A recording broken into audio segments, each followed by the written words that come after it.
Okay अनुभव, आपको funding मिली shark tank की वजह से। Time to make a decision, my friend. Yes or no? And we're fine. Okay, let's make a deal. जो पीयूष बंसल है उन्होंने कहा कि यार I am sorry like I was tough on you. I'm sorry I have to be so tough with you. No, that's good training. आज जो shark tank में नहीं दिखाया वो 15 मिनट में। एक और इंटरेस्टिंग बात हुई थी वहाँ पे कल्चर के रिगार्डिंग। हमारी कंपनी का जो कल्चर है वो बहुत सॉलिड है कि नंबर्स पता होने चाहिए। अच्छा, अभी 9 लोगों की कंपनी में कल्चर की कौन बात करता है? क्यों नहीं सर, असली तो कल्चर एक इंसान से ही बनता है। तो अंदर जो शार्क टैंक में होता है 5 लोग जिनको आपने टेलीविजन पे देखा है, फिर इट्स लाइक कि it's your one and the last shot. तो मैं गुड़गांव के एक बहुत बड़े मेट्रो स्टेशन के बाहर एक बड़ा सा स्टील जार लेके हॉट चॉकलेट लोगों को डिस्ट्रीब्यूट करने लगी। एक लंबा क्यू बन गया था। 1 घंटे से पहले हमारा पूरा जार जो मैंने बनाया था वो सेल आउट हो चुका था। पहली बार खुद का कुछ बनाया हुआ सेल हो रहा है। वो जितने भी रुपए मैंने कमाए होंगे वो अमाउंट से बड़ा कोई और अमाउंट ही नहीं है। बचपन में मेरा सबसे लीस्ट फेवरेट सब्जेक्ट था मैथमेटिक्स। ऐसा बिल्कुल भी नहीं है कि मैं एक्सेप्शनली नंबर्स में अच्छी हूँ। इसमें मेरी मॉम का बहुत बड़ा हाथ है। मतलब मम्मी तो मेरी बहुत ज्यादा ब्रिलियंट है नंबर्स में। आज वो ही है जो हमारी फैक्ट्री को लीड कर रही है। You wanted 50 lakh for 5% of the company. उन्होंने I think 1/4 कर दी। फिर भी आपने एक्सेप्ट करी, इसका क्या रीजन? मुझे उस समय अपने मेंटर की बात याद आई। कभी-कभी पहला डोर बहुत एक्सपेंसिव होता है। जैसे ही शार्क टैंक का ये जो एपिसोड था पब्लिक हुआ तो उसके बाद जो सेल्स है उसमें कितना इम्पैक्ट आया? 1000 ऑर्डर्स हमने पूरे महीने में किए थे। पिछले 4-5 दिन से हम 2000 ऑर्डर्स हर दिन पैक कर रहे हैं। वाह। अगर किसी को एक्चुअल में जाना हो शार्क टैंक में तो आप पूरा प्रोसेस बता सकते हो एक बार? अब वो आपको ओके, तो आज की जो हमारी गेस्ट है उनका नाम है अनुभव कक्कर, जिनका एक ब्रांड है टिगल करके, जो कि हॉट चॉकलेट बेचता है। रिसेंटली ने फंडिंग मिली है शार्क टैंक में, जहां पर अमन जैन और पीयूष बंसल ने 25-25 लाख रुपए ने दिए हैं। और उससे भी इंपॉर्टेंट चीज इस पॉडकास्ट में ये है कि मैंने इनसे पूछा है कि बिहाइंड द सीन्स क्या होता है, कि एक्चुअल में तो जो उनकी पिच होती है वो 1.5 से 2 घंटे की होती है, लेकिन हमें सिर्फ 15 मिनट की दिखाई जाती है। और एक्चुअल में अगर किसी को शार्क टैंक में जाना है तो वो कैसे जा सकता है, तो आइए सब कुछ देखते हैं इस पॉडकास्ट में। Let's start. ओके अनुभव, सबसे पहले तो कॉन्ग्रेचुलेशंस कि आपको फंडिंग मिली शार्क टैंक की वजह से। वैसे तो बहुत से लोगों ने, ऑलमोस्ट 20 लाख लोगों ने आपकी ये पिच जो है वो सुनी है, लेकिन फिर भी जिन लोगों ने नहीं सुनी, कि आप बता सकते हो कि आपका प्रोडक्ट क्या है, आप कौन हो, और लाइक आपने पिच किस बारे में दी थी जिसके लिए आपको फंडिंग मिली? Got it. Thanks, Hemant, for appreciation. But yeah, coming to Tiggle, it's a chocolate drinks brand जिसमें हम अलग अलग तरीके के हॉट चॉकलेट और आइस चॉकलेट के ब्लेंड्स बनाते हैं डिफरेंट रोस्ट में, डिफरेंट फ्लेवर्स के साथ। जैसे कॉफ़ी होता है, राइट? आप कॉफ़ी पीते हो अलग अलग फ्लेवर्स के, ऐसे ही हम चॉकलेट ड्रिंक्स बनाते हैं, हॉट चॉकलेट, आइस चॉकलेट, या एंड इसी के लिए हम लोग शार्क टैंक में गए थे टू पिच आवर प्रोडक्ट। तो वहाँ पर एक्चुअली मैं देख रहा था आपके पिच, तो वहाँ पे जो पीयूष बंसल है उन्होंने कहा कि यार I am sorry like I was tough on you. तो जब मैंने पिच देखी थी 14-15 मिनट की, तो मुझे लगा यार मतलब उतना कुछ तो नहीं उन्होंने वैसा बोला था। तो मतलब क्या बैक एंड में कुछ और भी हो रहा होता है, लंबी होती है पिच, या मतलब क्या हुआ था एक्चुअली? तो आपने जो पिच देखी वो 15 मिनट्स की थी, राइट? बट मुझे याद है मैं 9 बजे गई थी शार्क टैंक के फाइनल पिच करने के लिए, और मैं कुछ 10:45 पे बाहर आई थी, ओके। राइट? तो अगर आप स्टार्टिंग के 10 मिनट हटा भी दीजिए जो बैक एंड से आप आते हो, 1 से 1.5 घंटे का जो पिच होता है, जो ऑब्वियसली कट होके उसको 15-20 मिनट्स में दिखाया जाता है, तो बहुत से डायलॉग्स होते हैं, बहुत सी इंटरेस्टिंग बातें होती हैं जो दोनों ही होती है, पॉजिटिव भी नेगेटिव भी, वो कट हो जाती है। तो मेरा शूट हुआ था अक्टूबर में, आज हम जैन में है, तो मुझे भी इतना अच्छे से नहीं पता, लेकिन जो मुझे ब्रॉडली मैं रिकॉल कर पा रही हूँ, हमारा जो नेगोशिएशन वाला पार्ट था वो उसमें पीयूष रेडी नहीं थे एक सर्टेन पॉइंट के बाद नेगोशिएट करने के लिए। मैं बाहर भी गई थी क्योंकि आपको थोड़ा सा वक्त मिलता है जिसमें आप सोच सकते हो या किसी से बात कर सकते हो। आपके पास फ़ोन कॉल के लिए भी एक ऑप्शन होता है, बट उसके I think 1 minute 60 seconds is the max. उसके बाद शार्क की टीम बैकग्राउंड में होती है, तो वो बोलती है 60 seconds done, cut the call, right? तो पीयूष ने जो ये रीज़न था ये बोला होगा कि sorry I am being hard on you. मुझे लगता है वो रीज़न यही था कि वो नेगोशिएट करने के लिए रेडी नहीं थे, और मैं उनको बहुत ज़्यादा अलग अलग तरीक़ों से पिच मार रही थी, तो that's why I think he said this. तो कोई बैक एंड की स्टोरी आपको याद होगी जो उन्होंने काट दी है, लेकिन आप चाहते हैं कि वो चीज़ आती सबके सामने, वो क्या था? ओह यस, मैं ये कल ही किसी से बात कर रही थी कि जब हम लोग सर्व करते हैं, हम एक प्रोडक्ट बेस्ड बिजनेस है। हम जब मैंने अपना हॉट चॉकलेट और आइस चॉकलेट शार्क्स को सर्व किया तो पीयूष ने एक बहुत इंटरेस्टिंग बात बोली थी जो मैं चाहती थी आया, मुझे लग रहा था आएगी, बट वो पिच बहुत लंबी हो जाती है मोस्टली। उन्होंने बोला था कि उनकी वाइफ हॉट चॉकलेट बहुत ज़्यादा पसंद करती हैं और पिछले 3-4 बार से जब भी वो बाहर डिनर पे गए या कैफ़ेज़ में गए या जहाँ भी गए, वो उनकी wife was not very satisfied with the hot chocolate she got. तो पीयूष को हमारा प्रोडक्ट बहुत अच्छा लगा था, उन्होंने उनको हॉट चॉकलेट बहुत पसंद आई थी और उन्होंने मुझे सबसे पहले ये लाइन बोली कि मेरी वाइफ को बहुत पसंद है, वो पिछले 4-5 बार से बड़ी दुखी होकर आ रही है, तो मैं उसको ये पिलाऊंगा। तो I think that was one thing जो मुझे लगा काश ये लोग दिखा देते। इसके अलावा कोई नेगेटिव चीज़ जो आप शेयर करना चाहेगी, बोला हो? नेगेटिव आई थिंक हमारा जो पिच भी ओवरऑल एडिट होके आया है और वो बहुत रोलर कोस्टर पिच है। उसमें आई थिंक वो 15-16 मिनट में इतने इमोशन है, हाई वो हैप्पी साइड वाले भी, बहुत नेगेटिव भी है जिसमें जैसे वो किड्स वाला एक एंगल पे बात हुआ, तो सब कुछ ब्रॉडली कवर हो गया। मुझे तो लगता है कि मैं थोड़ी लकी रही क्योंकि छूटे सबसे पहला मेरा पिच था जिसमें मैंने अपनी जर्नी बताई और फिर मैंने सबको हॉट चॉकलेट और आइस चॉकलेट सर्व कर दिया। तो उसके बाद से वो पिच का डायरेक्शन, बिकॉज सबको पसंद आया प्रोडक्ट, वो बहुत पॉजिटिव में चला गया। Plus the moment I entered, सबने से प्यार से they said hi and then they welcome and then greet you. So I see other pitches also, तो मुझे ऐसा लगता है कि मैं थोड़ी लकी थी। बहुत कुछ ऐसा अंदर ऐसा नहीं हुआ जो बहुत नेगेटिव था। ऑब्वियसली नेगोशिएशन वाले पीस में काफ़ी हाई और लो थे, बट या और वहाँ पर काफ़ी लोगों ने आपकी तारीफ भी करी, जो कि मुझे लगता है आप डिजर्व करते हो, क्योंकि बहुत ज़्यादा क्लैरिटी थी, नंबर्स क्लियर थे, इतनी यंग एज होने के बावजूद। तो 7% बेटा है अभी। 6.02 Not 7%, 6.02%. बहुत प्रिसाइज नंबर आपने बताया, बड़ा अच्छा लगा देख के। सो मैं एक बहुत इंटरेस्टिंग बात बताती हूँ। बचपन में मेरा सबसे लीस्ट फेवरेट सब्जेक्ट था मैथमेटिक्स। फिर मैंने क्योंकि कॉमर्स पढ़ी है तो उसके बाद मेरा लीस्ट फेवरेट अकाउंटेंसी था। तो ऐसा बिल्कुल भी नहीं है कि मेरे नंबर्स बहुत ज़्यादा ऑन टिप रहते हैं या मैं एक्सेप्शनली नंबर्स में अच्छी हूँ। आप जब शार्क्स को पिच करने जाते हो तो आप वो 5 लोगों को नहीं, पूरे नेशन को पिच कर रहे हो, तो उसके पीछे बहुत सारी प्रिपरेशन जाती है। कोई भी अगर आपको बोलेगा कि नहीं मैंने प्रिपरेशन नहीं करी थी और मैं तो बहुत बिजी था या बिजी थी और मैं बस आ गई, वो सच नहीं है, क्योंकि you love your brand and you will prepare 1000% extra. तो मैंने भी बहुत ज़्यादा प्रिपरेशन करी थी और प्रैक्टिस करी थी कि कहीं पे भी कोई चीज़ नेगेटिव जाती है तो मैं वो कैसे हैंडल करूँगी। लेकिन अंदर जो शार्क टैंक में होता है वो बहुत ज़्यादा आपके पास वो एक वन शॉट होता है। तो नंबर्स ज़रूर मैं प्रिपेयर करके गई थी। वेरी इंटरेस्टिंग, ठीक है, हमारे सुबह रोज़ 6 बजे एक मैसेज आता है स्लैक चैनल पे। वो उस मैसेज में लिखा होता है कि पिछले दिन कितने रुपीज़ स्पेंड हुए मार्केटिंग पे, कितने की सेल्स हुई, कितनी यूनिट्स बिकी, आपका एवरेज ऑर्डर वैल्यू क्या था। तो रोज़ सुबह 6:30 बजे जब वो मैसेज आता है तो मैं सबसे पहले अगर वो मैसेज देख रही हूँ, राइट, तो वो आई थिंक वो आपका रूट बन जाता है। तो हाँ, we are conscious about our numbers. बिल्कुल मैं शार्क टैंक के लिए थोड़ा और वेल प्रिपेयर्ड होके गई थी कि मैं नेशन को पिच करने जा रही हूँ, मैं अंडर प्रिपेयर नहीं हो सकती, मेरा होमवर्क परफेक्ट होना चाहिए।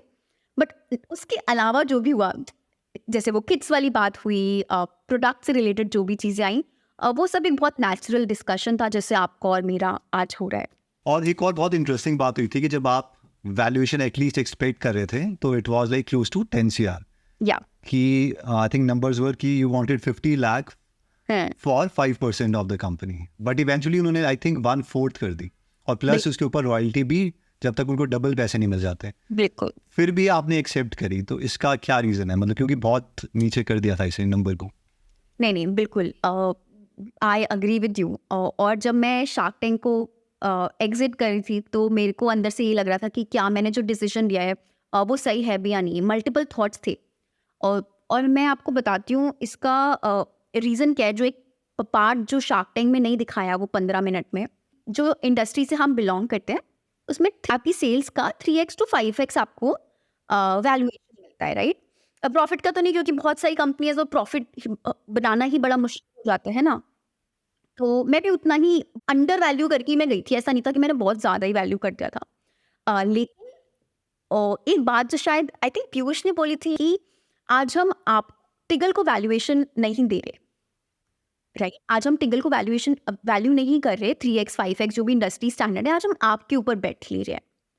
और उस टाइम पे मुझे लगता है वो एक स्टेटमेंट है ना, वो जो 3x 5x वाला माइंडसेट होता है ना बैकग्राउंड में कि नहीं यार ये तो गलत वैल्यूएशन है, वो किल कर दिया था कि नहीं यार ये तो मेरे पे बेट ले रहे हैं। और सही बात भी है, इतना न्यू मार्केट है, किसी और ने एक्सप्लोर नहीं किया है, टिगल पहली कंपनी है, तो यहाँ तो मार्केट बहुत ही बड़ा होगा क्योंकि बन रहा है ना, या फिर शायद मार्केट नहीं है, राइट? किसी भी आप एक कॉन्फिडेंस में बोल सकते हो कि यार ये एक नंबर है, लेकिन जो मार्केट बना ही नहीं है आप उसमें कितना एक पॉइंट तक कॉन्फिडेंस शो करोगे? You can have your assumption, you can have your data points, you can have your numbers. तो जब पीयूष ने ये बात बोली कि आज हम टिगल में नहीं, आज हम आप में इन्वेस्ट करें, तो मेरे दिमाग से वो 3x 5x वाला पॉइंट कट हो गया। तो वो एक I think that was he was very brilliant with his point because he killed that for me, but He's good in negotiations. yeah, it was a great negotiation trick he used. But हाँ, मैं बहुत disappointed थी अपने आप से जब मैंने tank को एग्जिट किया था कि अनुभव मैं थोड़ा बेटर नेगोशिएट कर सकती थी। लेकिन यार एक बहुत इंटरेस्टिंग चीज़ होती है जो कि मैंने अपने एक मेंटर से ही सीखी है, और वो ये है कि कभी कभी जो पहला डोर होता है ना वो एक्सपेंसिव होता है। हो सकता है कोई और कंपनी अगर टिगल से पहली होती जिसने इसी इंडस्ट्री में बहुत बड़ा ब्रांड बनाया होता, तो मैं बहुत लकी होती यार, मैं क्यों उतनी कम वैल्यूएशन लेती, राइट? तो कम से कम हमारे पास कोई एक ब्रांड होती जिसको हम देख सकते थे। बट क्योंकि मुझे उस समय अपने मेंटर की बात भी याद आई कि कभी कभी पहला डोर बहुत एक्सपेंसिव होता है, और मुझे लगा ठीक है ये पहला डोर है, ये एक्सपेंसिव है, एंड यहाँ से हम लोग सिर्फ चीज़ों को स्काई रॉकेट ही करेंगे। जी। तो वैसे तो आई थिंक नॉर्मली भी वैसे ट्रेंड रहता है कि jockey is more important than the horse. तो वो जो एक्चुअल में इंसान है, काम कर रहा है, उस पर आप ज़्यादा बेट लगाते हो रादर देन दी मार्केट, क्योंकि वाइट रेट या पिवट आप करती रहते हो। तो बिल्कुल। वो हाँ कहीं ना कहीं आप ही के ऊपर था। और ये भी कई लोगों की स्टेटमेंट होती है कि जो लाइक ग्रेट एंटरप्रेन्योर्स हैं वो फ्यूचर की मार्केट के लिए कर रहे हैं। जो अभी टैम है, टोटल एड्रेसेबल मार्केट है, उसके ऊपर वो बेट नहीं कर रहे हैं, वो फ्यूचर के करेंगे जो 10 साल बाद बनेगी। वो ट्रेंड जो है, जैसे कि नमिता ने भी बोला था कि वो जो कॉफ़ी के ऊपर आ रहे हैं, क्योंकि जो कल्चर है वो चेंज हो रहा है कहीं ना कहीं, जो इंडियन कल्चर है। कोई तो आप वो D/DT देख रहे हो कि अच्छा ये चेंज आ रहा है, तो आई एक्सपेक्ट कि ओवर 5 to 10 years ये चेंज आएगा। तो might be that market will become big. Plus ये जो मेंटरशिप है, आपने मेंटरशिप के लिए ये हाँ कहा था इस डील को? यार बिल्कुल, मेरा तो वही एक रीज़न था। मुझे ऐसा लगता है कि अभी हमें बहुत कुछ सीखना है, मतलब हमारे लिए तो आज भी डे ज़ीरो है, और हमने ना अभी तक इतना स्ट्रॉन्ग कम्युनिटी बनाया ना टिगलर्स का। भले ही एक छोटा कम्युनिटी है अगर आप इन्वेस्टर्स के पॉइंट ऑफ व्यू से देखोगे, लेकिन हमने बहुत स्ट्रॉन्ग कम्युनिटी बनाया। लाइक पूरा टिगल का जो ब्रांड है वो कम्युनिटी पे ही जिंदा है, और कम्युनिटी पे ही सर्वाइव करता है, कम्युनिटी पे ही थ्राइव करता है, राइट? जब एक कम्युनिटी बन जाती है ना, तो आप मुझे टाइम बढ़ाने में उतना मुश्किल नहीं होगा। अगर कोई इंसान मेरे चॉकलेट ड्रिंक्स को हर हफ्ते में 3 बार कंज्यूम कर रहा है, वो ट्रस्ट कर रहा है ब्रांड को, तो ये ब्रांड फ्यूचर में कुछ और भी लॉन्च करेगी ना, तो वो ट्रस्ट करेगा। बट क्वेश्चन ये आता है कि will that be a love marriage और एन अरेंज मैरिज, राइट? अभी जो टिगल के साथ चल रहा है वो it's a love marriage, right? But may be हम चॉकलेट्स लॉन्च कर दे फॉर एग्जाम्पल, बढ़ गया टाइम, लेकिन क्या हम वो करना चाहते हैं, राइट? तो आई थिंक इनिशियली ऐसा बहुत से एंटरप्रेन्योर्स को मैंने कहते हुए सुना है जो काफ़ी अच्छे भी हैं, कि स्टार्टिंग में आपके पास बेशक कम लोग हैं, लेकिन वो आपके प्रोडक्ट को बहुत ज़्यादा प्यार करते होने चाहिए। कि अगर लेट्स से कि कल को टिगल उनकी लाइफ से निकल गया तो उन्हें कितना इम्पैक्ट पड़ेगा। बिल्कुल। अगर वैसा है, वो कम यूजर्स, लेकिन वो जो कॉन्सेंट्रेशन ऑफ लव है वो बहुत ज़्यादा है, तब उसको एक्सपैंड करने की जो प्रोबेबिलिटी है वो बहुत ज़्यादा है। बाकी ऑब्वियसली नए वर्टिकल्स में ऐड करके, जैसे हमने कहा चॉकलेट ले आओ, कुछ और ले आओ, वो एक्सपैंड करना फिर भी आसान रहेगा। एक ट्रस्ट क्रिएट हो गया, वैसे कम लोगों में हुआ, लेकिन दैट कैन बी एक्सपेंडेड। तो वो खुद भी बताओ ना, मतलब एक तो ये वाली चीज़ हो गई, लेकिन एक हो गया इंडिया कितना बड़ा है। हम एक D2C ब्रांड है, सिर्फ अपनी वेबसाइट से बेचते हैं और वो एड्स चलाते हैं जैसे लोग हमें जाने। दूसरा अमेजोन पे है, बट इतना बड़ा इंडिया, खरीद तो अपनी मॉडर्न ट्रेड आउटलेट या किराना स्टोर से है, वहाँ तो हम अभी पहुँचे भी नहीं है। इंस्टामार्ट, जेप्टो जैसे प्लेटफॉर्म्स पे अब अभी हमने जैसे रिसेंटली ब्लिंकिट पे लॉन्च किया था इन दिल्ली NCR। आई रिमेम्बर कुछ 2 से ढाई दिन में स्टॉक आउट हो गए थे, और ये this is way before shark tank का पिच आने से बहुत पहले की बात बता रही हूँ मैं आपको। तो फिर उनके और ऑर्डर्स आए, फिर और ऑर्डर्स आए, तो मुझे ऐसा लगता है कि यार ये टैम जो है ना, इसने ज़्यादा सपने किल करे हैं जितना असली में ज़रूरत नहीं है। लोग आधे एंटरप्रेन्योर्स गिव अप कर देते हैं कि यार ये टैम नहीं है, लेकिन मैं इस प्रॉब्लम के लिए, मैं इस प्रोडक्ट के लिए बहुत पैशनेट हूँ, बट शायद उतना बड़ा टैम नहीं है। तो मेरे एक मेंटर ने मुझे बहुत अच्छी बात बोली थी। उन्होंने बोला था कि अनुभव, टैम के बारे में सोचियो मत, सोच भी मत टैम के बारे में, एंड जो तुम बना रहे हो उसको बस distribution, one is good product and two is उसको डिस्ट्रीब्यूशन में किल करो। अब मुझे उनकी बात समझ में आती है कि उन्होंने क्यों बोला, क्योंकि इंडिया बहुत बड़ा है और कितने सारे डिस्ट्रीब्यूशन चैनल्स हैं जहाँ तक हम पहुँचे भी नहीं हैं। ऐसा कई लोग कहते हैं कि 20 या 100 करोड़ का तो आप बना ही लेते हो, कि इंडिया में किसी भी चीज़ को आप कर सकते हो, एक नट से लेके किसी भी चीज़ को, बहुत अगर बहुत ही अग्रेसिव आप है। बना सकते हो अगर आप प्रोडक्ट और डिस्ट्रीब्यूशन दोनों पे बहुत अच्छा किल कर सकते हो, and obviously price and all of those things also. You got it. अभी जो जैसी आपकी पिच खत्म हुई थी तो आपको 2 चेक्स मिले थे 25 लाख के, जो कि कैमरा में बहुत विजिबल भी थे। तो वो क्या इतनी आसानी से उसी टाइम मिल जाते हैं, like within 1.5 hours of pitch, और like what is the reality? नहीं यार, इतना आसान नहीं है फंड रेज करना। ओके, हाँ, आई थिंक शार्क टैंक एक कूल तरीका है, cool way of raising funds, but नहीं, वो जो चेक होते हैं वो सोनी टीवी के चेक होते हैं, those are just paper and like obviously not the real checks, right? But आपको अगर डील मिल जाती है तो जो भी जिनसे भी मिलती है, जैसे हमारे केस में पीयूष एंड अमित के जो पॉइंट ऑफ कांटेक्ट होता है वो आपको कुछ दिन के बाद रीच आउट करते हैं। उसके बाद एक ड्यू डिलिजेंस का प्रोसेस चालू होता है, जिसमें वो जो आपने नंबर्स बताए, जो आपने अपनी कंपनी के बारे में जो भी चीज़ें बताई हैं, क्या वो सच है या नहीं, उसको चेक करने के लिए आपके फाइनेंशियल स्टेटमेंट्स एक्सेट्रा एक्सेट्रा, बहुत लंबा 50-55 पॉइंटर्स का एक डॉक्यूमेंट होता है, वो सब कलेक्ट करना होता है, आपको उनको देना होता है। एक कंपनी होती है जो आपका ड्यू डिलिजेंस करती है। फिर आपका ड्यू डिलिजेंस हो गया के बाद भी अगर आप चाहो तो आप नेगोशिएट के लिए थोड़ा और कर सकते हो। वो यूजुअली एक्सेप्ट नहीं होता, पर हो भी सकता है अगर पिछले 4-5 महीने में कुछ बहुत बड़ा चेंज हो गया कंपनी में, right? Got it. Then finally आपको मनी आपके बैंक अकाउंट में ट्रांसफर किया जाता है। तो आपके अकाउंट में आ गया अब वो अमाउंट जो था? बीडी प्रोसेस अभी चल रहा है, I think another couple of weeks और ये हो जाएगा। जितना मैंने अपने और भी फ्रेंड्स से सुना है जो शार्क टैंक सीजन 1, 2 या 3 में भी हैं, कुछ 4 से 9 महीने तक का वक्त इसमें लग जाता है। Got it. हाँ तो जी। जैसे ही शार्क टैंक का ये जो एपिसोड था ये पब्लिक हुआ, आई थिंक, तो उसके बाद जो सेल्स है उसमें कितना इम्पैक्ट आया?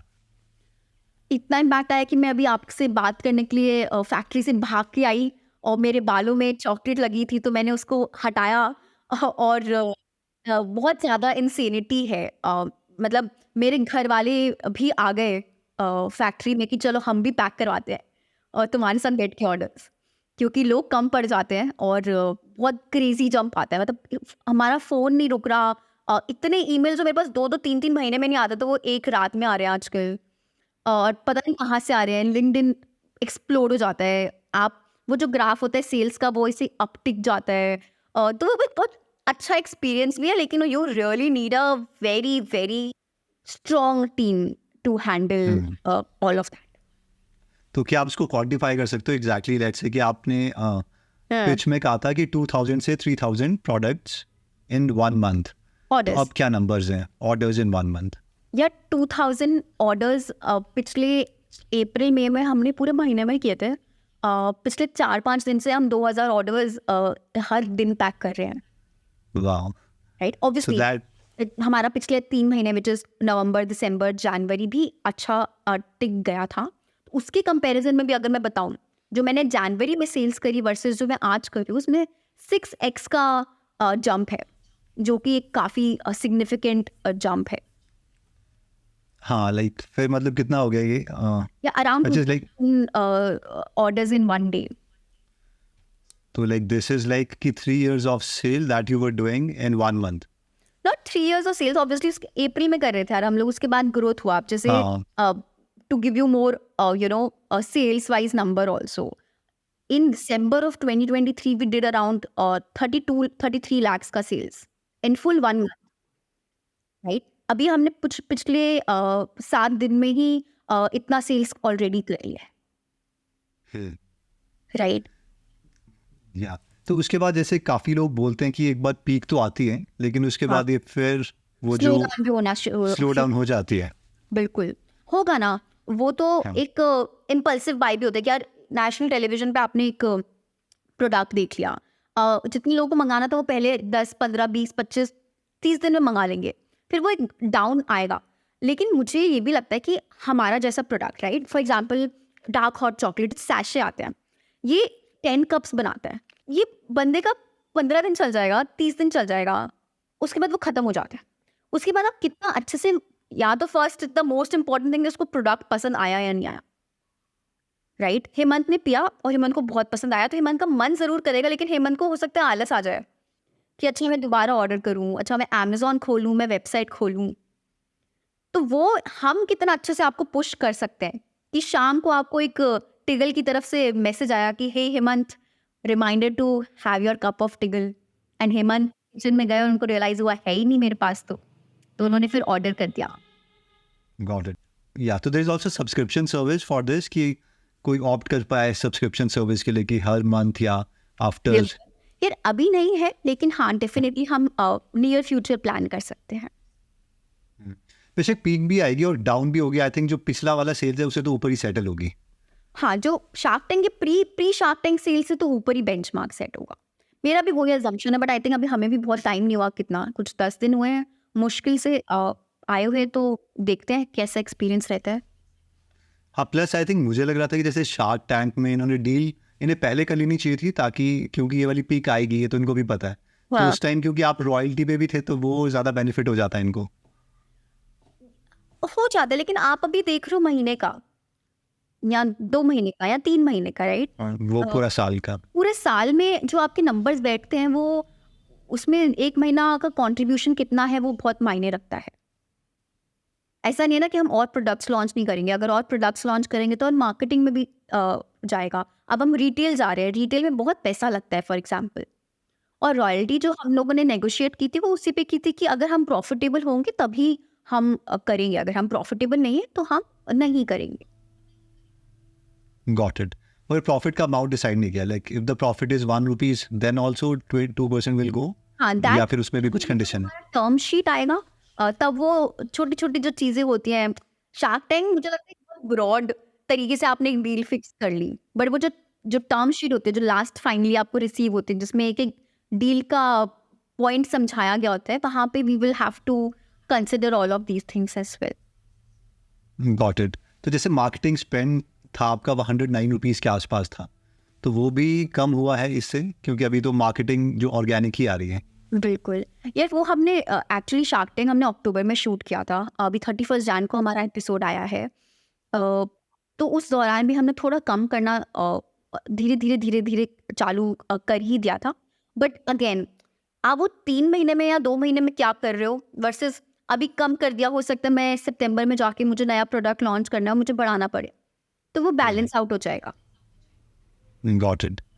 एक और चीज़ मुझे आपसे पूछनी थी कि जैसे आप एंटर कर रहे थे तो उस टाइम जो सारी वहाँ की थीम है वो टिगल के लोगों के अकॉर्डिंग लाइट्स वगैरह स्टेज वैसा ही सजा हुआ था, और हर बंदा जो वहाँ पे पिच करने के लिए आता है सबका मतलब वैसे ही होता है उनके प्रोडक्ट की थीम के अकॉर्डिंग। तो ये शार्क टैंक वाले कैसे एग्जीक्यूट करते हैं? यार बहुत इंटरेस्टिंग है, बड़ा मज़ा आता है, यही सबसे इंटरेस्टिंग काम होता है शार्क टैंक के, पूरी जो प्रिपरेशन होती है। तो क्या करते हैं ना, शार्क टैंक की team is very nice by the way, मतलब वो इतना बड़ा प्रोजेक्ट संभाल रहे हैं और वो इतना कूल होकर संभालते हैं ना उसको कि उनसे आप कितना कुछ सीख सकते हो। But anyways, coming to your question, right, तो वो आपको 3 डेज पहले मुंबई में बुलाते हैं, मुंबई फिल्म सिटी जहाँ पे शूट होता है, और 3 दिन में वो क्या करते हैं, पहला एक दिन होता है जिसमें आपके नंबर्स और पिच और ये सब क्या मॉक राउंड लेते हैं। बाकी के जो 2 दिन होते हैं उसमें से एक दिन हम स्पेंड करते हैं कि आपका जो पूरा सेटअप होगा वो कैसा होगा। तो शार्क टैंक के लोगों के पास ही वेंडर्स होते हैं कि यार ये अगर एक बोर्ड प्रिंट करवाना है तो ये रहा वेंडर, पर वो डिज़ाइन आप ही को करना होता है। तो हमारी जो टीम है उन्होंने पूरा डिज़ाइन किया, लाइक रात बैठ के वो 3 दिन में पूरा डिज़ाइन कर रहे हैं कि कहाँ पे क्या प्रोडक्ट होगा, फिर वेंडर को दे रहे हैं प्रिंटिंग के लिए, तो वो सब हम ही को करना होता है, लेकिन शार्क टैंक के लोग बहुत मदद कर देते हैं उसमें। वेंडर्स फाइंड करने में या फिर जो अमाउंट है वो भी वही पे कर? नहीं नहीं, अमाउंट आपको पे करना होता है, वेंडर्स फाइंड करने में वो आपकी हेल्प कर देते हैं। अगर वैसे अनुभव किसी को एक्चुअल में जाना हो शार्क टैंक में, तो आप पूरा प्रोसेस बता सकते हो एक बार कि कहाँ से आप स्टार्ट करते हो? आप मतलब लेट्स से मुझे जाना है तो मुझे बिल्कुल भी प्रोसेस का नहीं पता, तो मुझे फर्स्ट स्टेप क्या होगा, स्टेप 2 क्या होगा, एंड सो ऑन। जून या जुलाई में आई थिंक वो पहला एक फॉर्म निकलता है, जिसको जो बहुत छोटा सा फॉर्म होता है, वो आपको फिल करना होता है। उसमें बहुत बेसिक चीज़ें पूछते हैं, आपकी कंपनी का पूरा नाम, आप कहाँ से आप बिलोंग करते हो, और एक दो क्वेश्चन होते हैं जो रिगार्डिंग कि आप ये कंपनी बना क्यों रहे हो। ठीक है, दैट्स ऑल। अगर आप वो क्लियर कर लेते हो तो कुछ अगले एक हफ्ते के अंदर अंदर आपके पास एक ईमेल आता है, जिसमें वो बोलते हैं कि आप सिलेक्ट हो गए, along with one long form, जिसको भरने में मुझे तो 5 से 6 दिन लग गए थे, क्योंकि मैं इसे धीरे धीरे भरती थी। उस फॉर्म में वो आपसे सब पूछ लेंगे, आपकी खुद के बारे में, आपका पास्ट, आप फ्यूचर में क्या प्लान कर रहे हो, कंपनी, पर्सनल, एवरीथिंग। उसी के साथ आपको एक वीडियो भी बना के भेजना होता है, जो कि एक पिच होती है। तो आप अपने फ़ोन से रिकॉर्ड कर सकते हो, जैसे आप 1 मिनट का पिच दोगे शार्क टैंक, कुछ आई थिंक 2 मिनट का आप बना सकते हो। तो मैंने वो बना के भेजा। उसके बाद अनदर कपल ऑफ वीक्स लग जाते हैं, जब वो आपको मैसेज या ईमेल करते हैं कि आपका सिलेक्शन हो गया। अगर आपका सिलेक्शन नहीं हुआ तो आपको कोई ईमेल नहीं आएगा, लेकिन अगर आपका हो गया तो ईमेल आता है कि ऑडिशन है। ऑडिशन के लिए सिटीज़ आप अपने पुराने फॉर्म में फिल कर देते हो, दिल्ली, बैंगलोर, मुंबई। तो जैसे मैंने दिल्ली करा था। फिर आप ऑडिशन के लिए जाते हो। ऑडिशन इज़ एग्जैक्टली जैसे आप शार्क टैंक देखते हैं, वैसे ही होता है, बस शार्क्स की जगह 2 लोग बैठे होते हैं जो कि इन्वेस्टमेंट या इसी फाइनेंस के ही बैकग्राउंड से होते हैं, और वो आप उधर जाके आपको प्रॉपर प्रेजेंट करना होता है। वो आपसे बहुत सारे क्वेश्चन पूछेंगे, उसमें आप टेस्ट भी करवाते हो प्रोडक्ट को। तो हमारे केस में जैसे हमने हॉट चॉकलेट टेस्ट करवाई थी, तो जो 2 लोग वहाँ बैठे थे उन्हें बहुत पसंद आया था, तो मेरा काम आधा तो वहीं पे आसान हो गया था। एंड बस यार, इसके बाद वो आपको यही बोलते हैं कि अगर आप सिलेक्ट हो गए तो हम आपको बता देंगे, जिसमें काफ़ी टाइम लगता है आपको। वो आपको सिर्फ 15 डेज पहले बताते हैं, 10 to 15 डेज पहले बताते हैं आपके फाइनल शूट डे से, कि इस तारीख को आपका शूट है और आपको मुंबई आना है। तो 10 दिन आपको लगता है कि यार बस 10 दिन है, मुझे कितना कुछ तैयारी करनी है, और बिजनेस भी चल रहा है, तो बिजनेस का जो डे टू डे ऑपरेशन है वो भी छोड़ सकते हो। और फाइनली वहाँ पर आपको 2 या 3 दिन पहले जाना पड़ता है? 2 या 3 दिन पहले, जिसमें वो थोड़ा मतलब आपको बताएंगे कि आपको, जैसे शार्क टैंक के स्टेज पे आप सोचो कि सब लोग एक ही स्पॉट पे आके क्यों रुक जाते हैं। वहाँ पे कोई रेड कार्पेट या कुछ होगा सर्कल वहाँ पे सा? कोई कारपेट नहीं है, पर वहाँ पे एक पीकॉक बना हुआ है, तो आपको बताया जाता है कि वो पीकॉक के पैरों के पास जाके आपको रुकना है। ओके। तो ये सब चीज़ें बता देते हैं, लेकिन एक बार वो दरवाज़ा खुला तो आप जब सामने जाते हो, वो 5 लोग जिनको आपने भले टेलीविजन पे देखा है, लेकिन फेस टू फेस आप पहली बार देख रहे हो, फिर इट्स लाइक कि it's your one and the last shot. मगर आप नर्वस नहीं थे? Like you were not nervous? तो पहले स्टार्टिंग से आप एक्सट्रोवर्ट थे? क्योंकि कहीं मुझे लगा नहीं आप एक बार भी नर्वस हुए या कुछ हुए। यार नर्वस ऐसा नहीं कि नहीं थी, मैं जब बैक स्टेज थी तो मैं काफ़ी ज़्यादा नर्वस थी।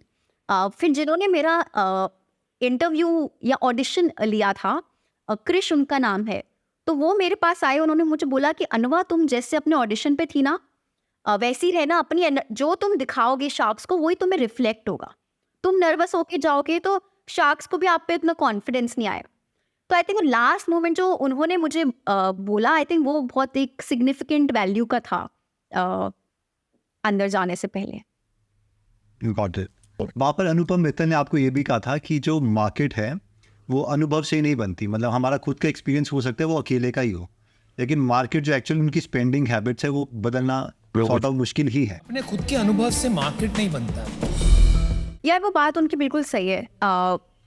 मुझे लगता है कि मार्केट तो नहीं बनता अपने एक्सपीरियंस से, पर मुझे ये भी लगता है कि आप शुरू तो अपने एक्सपीरियंस से ही करते हो ना। अगर आप अपने एक्सपीरियंस से शुरू नहीं कर रहे हो तो थोड़ी प्रॉब्लम है, राइट? लेकिन अगर आप किसी कंपनी को अपने एक्सपीरियंस से चालू कर रहे हो और फिर मार्केट और धंधा बनाने के लिए आप इधर राइट मूव लो या लेफ्ट लो, और कैसे लेते हो वो आपका असली टेस्ट है, असली एक एंटरप्रेन्योर का टेस्ट है। लेकिन चालू एक्सपीरियंस से करना मुझे लगता है कि वो काफ़ी पॉजिटिव है। मैं खुद अगर कस्टमर रह चुकी हूँ तो मुझे खुद पता है कि मुझे क्या चाहिए, राइट? हाँ, उसके बाद मुझे 1000 लोगों से बात ज़रूर करनी चाहिए, क्योंकि मेरा सिंगल पॉइंट ऑफ व्यू उतना मायने नहीं रखेगा जितना 1000 लोगों का कंबाइंड मायने रखेगा।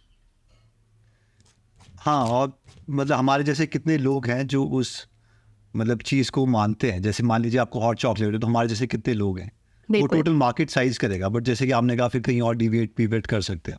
बिल्कुल, मतलब आई थिंक आप भले आप नीश जा रहे हो, पर आप नीश में इतना सॉलिड ब्रांडिंग करो, इतना सॉलिड पीआर जनरेट करो अपनी ब्रांड के लिए कि आप उसके बाद कुछ भी लॉन्च करो।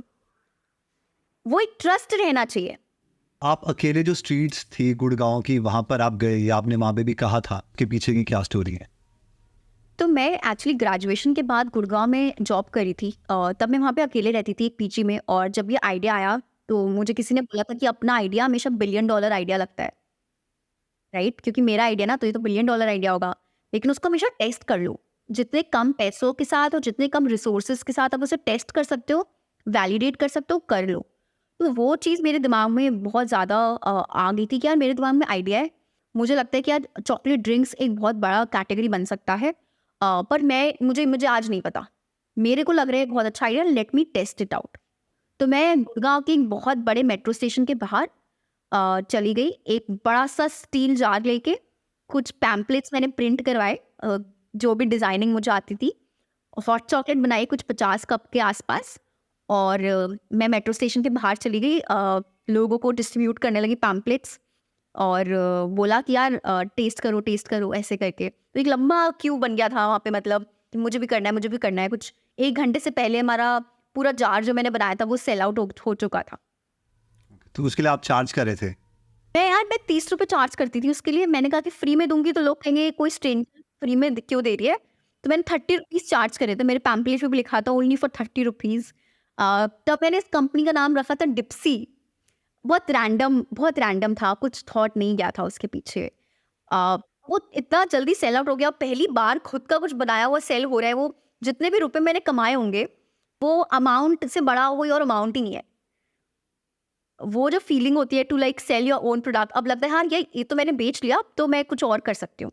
तो एक्चुअली इनफैक्ट बहुत इंटरेस्टिंग हेमंत, हम 1-1.5 महीने के अंदर उस पूरे एरिया में जितने कैफेज थे, क्योंकि वहाँ ना बिग 4 कंपनीज है, EY, डिलॉयट और ये सब, तो क्राउड बहुत वो होता है जो लंच में इवनिंग में आ रहा है, तो वो मुझसे लेने लगे हॉट चॉकलेट। और मैंने कुछ 2 लीटर से बनानी चालू करी थी, और जब तक मैंने किया, लॉकडाउन आ गया था उसके बाद, तो मैं कुछ 15-16 लीटर ऑफ हॉट चॉकलेट बना के इन स्टोर्स में सुबह सुबह डिस्ट्रीब्यूट करती थी। वाह! तो कितने दिनों तक किया आपने? कुछ 1.5 मंथ चला, फिर वो लॉकडाउन आ गया तो एवरीथिंग वाज लाइक क्लोज्ड। फिर हाँ, टिगल का बॉर्न उसके काफ़ी वक्त के बाद हुआ। एंड यू डिड, मतलब ये सारी चीज़ें अकेले करी आपने? ये सब चीज़ें मैंने अकेली करी, क्योंकि गुड़गांव एक तो मेरे लिए नई सिटी भी थी और मैं खुद अकेले वहाँ पे रहती थी। लेकिन हाँ, जब हमने टिगल को चालू किया, D2C स्पेस में लॉन्च किया, वो जो पूरा थॉट उसके पीछे गया, वो उसमें मेरी मॉम का बहुत बड़ा एक हाथ है कि मेरी मम्मी एक रिटायर्ड बैंकर है, तो आज वो ही है जो हमारी फैक्ट्री को लीड कर रही है, और जो पूरा ऑपरेशन है she is leading that. Inventory management से लेके जो बन रहा है, जो पैक हो रहा है, जो लेबल प्रोसेस हो रहा है, सारा का सारा। और मुझे लगता है यार मम्मी से अच्छा ना और कोई हो नहीं सकता, क्योंकि खाने का प्रोडक्ट, ऊपर से मम्मी लोग को इतना हाइजीन, और एक एक ग्राम है ना, एक एक, मतलब मम्मी तो मेरी बहुत ज़्यादा ब्रिलियंट है नंबर्स में, तो उनको तो लगता है कि यार अगर आज 802 पैकेट्स जाने थे, तो जब शाम को चले गए तो एक पैकेट बच कैसे गया। तो मुझे ऐसा लगता था सब लोगों को बड़ी डिफिकल्टी होगी मम्मी के साथ काम करने में, बट आई थिंक वो एक बहुत अच्छा हमारा इट्स अ ग्रेट पॉइंट कि हम बहुत ही ज़्यादा अच्छी और सफाई से काम कर पा रहे हैं। Got it. तो अभी जो कंपनी की डिस्ट्रीब्यूशन है वो 96% आपके पास है, आई थिंक। 1% मेरी मॉम के पास है, बाकी का is advisory share. So what is advisory share, like you have already given it, और या फिर रखे हुए हैं अलग से भी? नहीं, we have already given it. This is for somebody जिन्होंने हमें स्टार्टिंग के टाइम पे मदद करी। जब मैंने चालू किया था तो बहुत थोड़ा सा ही चीज़ों के बारे में पता था, छोटी छोटी चीज़ें, राइट, कि यार वेबसाइट कैसे बनाएंगे, ऑनलाइन सेल्स कैसे लाएंगे, या जो बिजनेस के छोटी छोटी प्रिंसिपल्स होती हैं, राइट। वो चीज़ें सिखाई जिनके थ्रू मैंने सीखा। तो 3% मुझे लगा कि बहुत एथिकल है टू गिव टू समबडी जिन्होंने who helped us begin. So how many people are there in this particular segment? For 3% we have only 1%.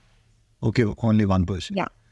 तो वो आपको कहाँ से मिले जिन्होंने मतलब ये वो चीज़ मुझे करी? मेरे कॉलेज के थ्रू ही मिले थे। तो उन्होंने पहले भी स्टार्टअप्स करे हुए थे और अच्छा काम भी करे थे इन जनरल एडवाइजरी के तौर पे ही बाकी ब्रांड्स के साथ भी। तो दैट्स हाउ आई मेट है। एक और इंटरेस्टिंग बात हुई थी वहाँ पे कि कल्चर के रिगार्डिंग, तो कल्चर के रिगार्डिंग काफ़ी लोग थे वहाँ पे हंस रहे थे क्योंकि जब आपने कल्चर की बात करी, क्योंकि ये ज़्यादातर ये जो वर्ड है या तो सेकंड टाइम फाउंडर्स होते हैं या कंपनी को थोड़ा बड़ा कर चुके होते हैं। तो 9 मेंबर्स की टीम थी आपकी, उसमें भी कल्चर की आपने बात करी। तो ये एक्चुअल में आप कल्चर के ऊपर मतलब है कि सारे के सारे लोग एक वैल्यू को लेके चले और वही सोचें, एक स्टेटमेंट होनी चाहिए, मतलब उसके पीछे आइडियोलॉजी क्या है? और जब ये बात हुई थी तो आपको क्या फील हो रहा था? Got it. नहीं यार, मतलब मेरे को तो ऐसा नहीं लगा था कि कोई बहुत बड़ी बात है। लेकिन मुझे ये भी लगता है कि शार्क का रिएक्शन वैलिड था क्योंकि नहीं करते हैं कल्चर की बात।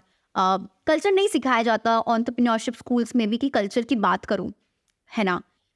लेकिन मैं बहुत लकी रही हूँ अपनी लाइफ में मेंटर्स के रिगार्डिंग। मेरे को बहुत मतलब मैंने बहुत सी बड़ी बड़ी चीज़ें कम वक्त में सीखी हैं, कुछ और अभी बहुत कुछ सीखना है, बट जितना सीखा है और जल्दी सीखा है क्योंकि मुझे बहुत अच्छे लोग मिले, मेंटर्स मिले जिन्होंने मेरी हेल्प करी। तो अभी हमारी टीम में 15 लोग हैं और हमारे पास 34 पेज का डॉक्यूमेंट है जो कल्चर के ऊपर है, right. How beautiful is that. But वो इतना ब्यूटीफुल है, वो मुझे शार्क टैंक के बाद जो रिएक्शन मिला, क्योंकि आई थिंक वो एक क्लिप मेरी वायरल चली गई थी वो कल्चर वाली, जिसमें मैंने कुछ बोला था कि कल्चर तो एक इंसान से ही बनता है ना। तो मुझे लगा अच्छा ये कुछ अलग है जो हम शायद कर रहे हैं, जो हमें भी नहीं पता था। हमारा जब कोई नया इंसान ज्वाइन करता है, 9 लोग की टीम थी जब हमने शार्क टैंक में पिच किया, आज 15 लोग हैं। उसके बाद भी जो 6 लोग हमारे पास आए, जो सबसे पहले आप ज्वाइन करते हो तो हमारा एक जो फर्स्ट ऑनबोर्डिंग कॉल होता है उसमें हम वो कल्चर का 34 पेज डॉक्यूमेंट आपको पढ़ने के लिए देते हैं, वो आपसे डिस्कस करते हैं। इंटरव्यू से पहले भी हमारा एक कल्चर राउंड होता है जो अक्सर मैं ही लेती हूँ, जिसमें ये नहीं जाना जाता कि आपके स्किल्स क्या हैं, बट ये देखा जाता है कि कल्चर मैच कर रहा है। इवन वेरी इंटरेस्टिंग हेमंत, जब टिगल में कोई भी और नहीं था, ना कोई टीम मेंबर ना कोई कस्टमर, तब भी टिगल में जब मैं अकेले काम कर रही थी कल्चर था। और वो मैंने एक पेज पे लिखा था 3 पॉइंट, उसमें से एक पॉइंट था I will work with people I really want to work with. सिर्फ एक स्टेटमेंट के बेसिस पे मुझे याद है मैंने कितने फार्म पार्टनर्स, कोको के लिए जो फार्म पार्टनर्स थे उनको रिजेक्ट किया क्योंकि प्रोडक्ट अच्छा है, क्वालिटी अच्छी क्लीन है, बट वो कल्चर मैच नहीं था। मुझे लगा यार इनके साथ मज़ा नहीं आएगा लॉन्ग टर्म में काम करने पे। तो कल्चर सच में तब भी था जब शायद मैं सिर्फ अकेले इस कंपनी को एक दिमाग में सपना लेके बैठी थी। तो ये जो है ये सब कुछ आपने अपने मेंटर से सीखा? मेंटर से सीखा मैंने। मेरे को बहुत अच्छा लगता है ऐसे बात करके। होता है ना, कुछ लोग लिसनर होते हैं, कुछ लोग रीडर होते हैं। मैं लिसनर हूँ, मैं लिसनर कैटेगरी में आती हूँ। आप पॉडकास्ट लेते हो, शायद आप भी लिसनर कैटेगरी में आते होगे, बट आपके पीछे बहुत सी किताबें हैं तो शायद पता नहीं मुझे। बट मुझे ये पता चला कि मैं लिसनर हूँ, तो मैं बहुत लोगों से क्वेश्चन पूछती थी। तो वो जब क्वेश्चन पूछो ना, आपको कुछ ना कुछ से मिलता रहता है और आप सीख जाते हो बड़ी जल्दी चीज़ें। वैसे आपने लिसन की बात करी तो आप नॉर्मली कौन सी बुक्स वगैरह रेकमेंड करोगे या कौन सी पढ़ते हो आप? मैं तो लिसनर हूँ, तो मैं तो बेस्ट इंसान नहीं हूँ बुक्स रेकमेंड करने के लिए, लेकिन मैं कुछ मेरे को किताबें बहुत पसंद है जो मेरे को स्टार्टिंग में मैंने पढ़ी। आई थिंक जैसे एक किताब है जो मैं अभी भी पढ़ रही हूँ, वो एक HBR का 100 टॉप आर्टिकल्स का उसमें रिव्यू है। वो एक बहुत अच्छी बहुत ही ज़्यादा इम्पैक्टफुल बुक है मेरे लिए इस मोमेंट पे। बट इन पास्ट मैंने किताब पढ़ी थी rework, how to win friends and influence. बहुत ही अच्छी किताबें लगती हैं मुझे, दोनों ही बहुत ही इम्पैक्टफुल बुक्स है। उसमें जैसे हाउ टू विन फ्रेंड्स वाले में एक बात बोलते हैं कि जो मेरे दिमाग में आज भी, मैं वो कस्टमर एक्सपीरियंस में हमेशा इम्प्लीमेंट करना चाहती हूँ इसकी। Name is more important. हाँ, name is more important and plus, क्योंकि आपने मेरा 2-3 बार नाम लिया ना तो मुझे लग रहा था। ओ या एग्जैक्टली, देखा I pick things up. But even जैसे आप सामने वाले को क्या फील करवा रहे हो, राइट, वो चीज़ मैंने उस बुक से सीखी थी। एक्चुअली हमारी मैंने यही बात भी करनी थी, जैसे आपका टिगल है, हमारा जो प्रोडक्ट है, हमारी जो एप्लीकेशन है जिस पे मैं काम करता हूँ, उसका नाम गीगल है. So which stands for Great Ideas, Great Life. So if you are a listener, so like you can listen to these book summaries. Definitely. मेरा भी अलग अलग है. अभी जो रिसेंटली मैं पढ़ रहा हूँ वो इलॉन मस्क की वॉल्टर आइजैक्सन ने लिखी है, जो कि CNN के CEO थे. तो उनका वो 2 साल तक उनके साथ रहे थे इलॉन मस्क के साथ, और उनका जो एक्चुअल में हार्ड वर्क है कि कंपनी में अंदर he is vomiting but he is not quitting, like that extreme जो एंटरप्रेन्योरशिप के एक्सट्रीम है. तो वो जो उनकी स्टोरीज पढ़ के मतलब बहुत ही मज़ा आता है. तो ये बुक समरी भी जो है गीगल में हम डालेंगे. और ये जो नंबर्स वगैरह हैं वो आपकी टीम में कौन मार्केटिंग के लिए अलग से हैं, वो बताते हैं आपको जो एड्स लगा रहे हैं. या मतलब अब जब ये कंपनी मैंने चलाई थी तो एड्स जो है टिगल की आज भी वो मैं ही रन करती हूँ. Facebook ads for example is something which comes under me directly. Email marketing comes under somebody else, right. But Tiggle की स्टार्टिंग के 6 महीने में आई वॉज डूइंग एवरीथिंग. तो जो चीज़ मुझे नहीं भी आती थी, और बहुत सी चीज़ें नहीं आती थी ना, पहले कभी जॉब का कोई ऐसा खास एक्सपीरियंस नहीं था, काफ़ी फ्रेश ग्रेजुएशन किया था, राइट. सो ऐसा नहीं था कि सब आता है, लेकिन लोग होते हैं सिखाने के लिए. तो सीख सीख के किया कि हाँ, वो एक पहला स्लैक टेम्पलेट जो बनाया कि इसमें मुझे ये चीज़ें रोज़ जाननी है सुबह, जो मैं अभी आपको बता रही. तो उसमें सिर्फ 3 ही चीज़ें लगाई थी कि कितना रुपया स्पेंड करते हैं, कितने का सेल्स आता है, और कितना यूनिट्स आता है. फिर एक और बहुत इंटरेस्टिंग नंबर जो भी हमने थोड़े दिन पहले लगाया है कि रिटेंशन. अगर आज हमारे पास 500 लोगों का ऑर्डर आया तो उसमें से कितने लोग थे जो पहले से ऑर्डर कर चुके थे. आई थिंक ब्रांड रिकॉल के बारे में ये सबसे बड़ी चीज़ भी यही है, उन्होंने बोला भी था आई थिंक पिच में, जो कि रिटेंशन इज़ एवरीथिंग. स्पेशली जैसे हमारा सॉफ्टवेयर प्रोडक्ट है तो रिटेंशन ही आप देखते हो, उससे पहले आप स्केल करते ही नहीं हो. तो बेशक 100 लोग लेके आओ तो वो जो रिटेंशन कर्व बनती है, वो 100 लोग में से एट द एंड वो जो कर्व है वो पैरेलल होनी चाहिए एक्स एक्सिस के. कम से कम 5 या 10 लोग तो रुकने ही चाहिए, वरना स्केल करने का फ़ायदा नहीं. वो बहुत ही लीकी बकेट है. Yes. हमेशा वो एक मार्केटिंग की गेम रह जाएगी.